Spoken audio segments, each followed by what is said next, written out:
Hello comrades, welcome back to my kitchen, the place where vegetables come to die and mental health comes to hide. Today we make borscht, a soup so powerful, entire nations fight over it. Let me start with something important. Traditional borscht is a Ukrainian dish. Yes, Ukrainian.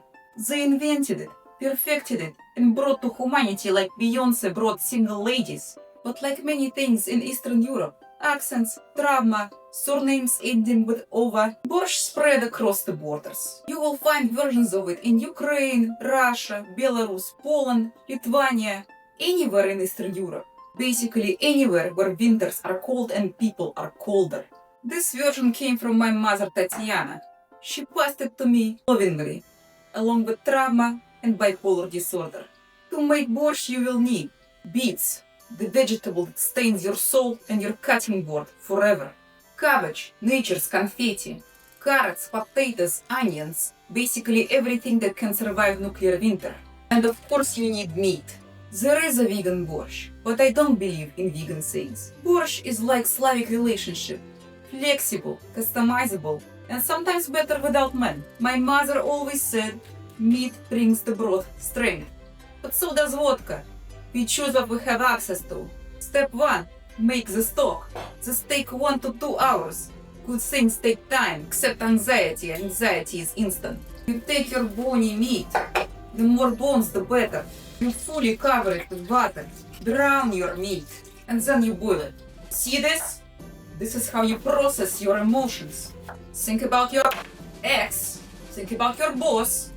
Think about the woman with no cart etiquette at Costco. And if anyone tells you there is a wrong way to make borscht, they're lying.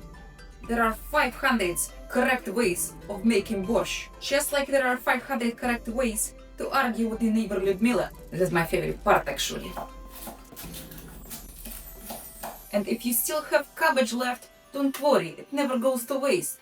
You can make sauerkraut out of it. We all know how fermented things are good for you. Borscht recipe also calls for potatoes. I prefer a little bit less potatoes. You Westerners have invented those potato killers. When I was a kid, I only had this. And if the skin was too thick, I took too much potato off, I was scolded. Cut the potatoes however you want, as long as they are not whole. Now potatoes and cabbage are ready to be chucked into the broth when the broth is ready. We use the prep time efficiently. Now we make zarka. This is the soul of borscht. Prepare your beets. Your hands will look like this. This is exactly why I'm wearing a fartuk.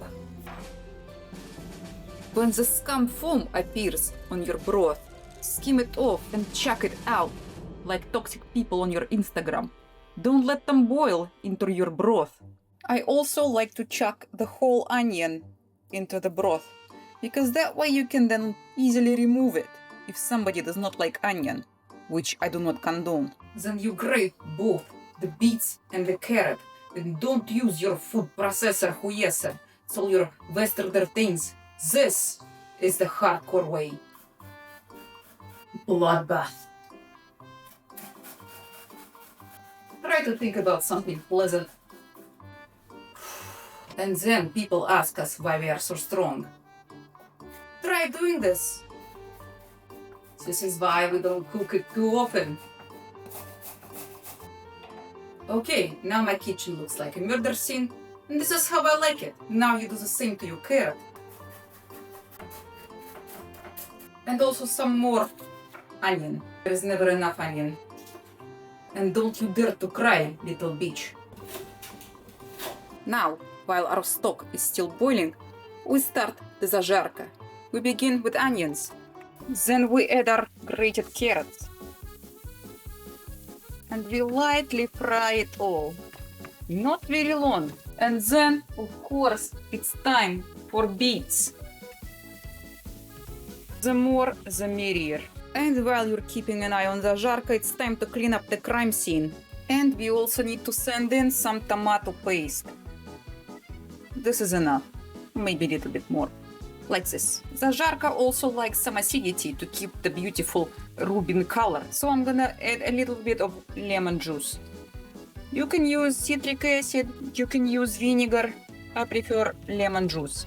Now let it cook for a little bit. Now it has been over an hour and it's time to get the meat out of the broth. Now that the meat is out, I'm sending in the potatoes and the cabbage.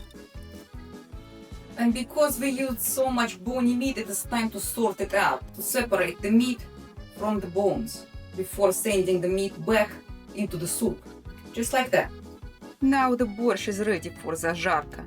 But remember, the zarka doesn't like to be boiled, because when the borscht is boiling, from this ruby color, it becomes red-orange. So make sure to cut the heat. Don't forget to return meat back into the soup.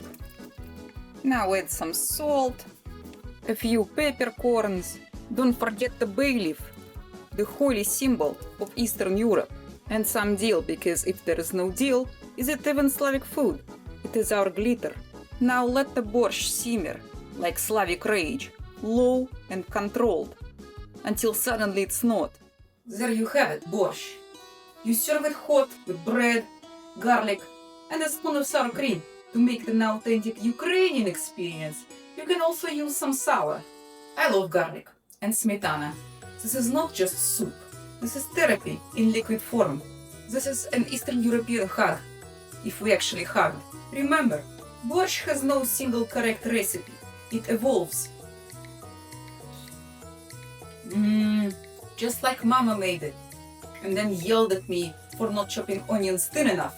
I have to tell you, borscht is always better the next day. Borscht is red, vodka is clear. Eat your soup and stop dating idiots this year. Subscribe or I steal your sleepers.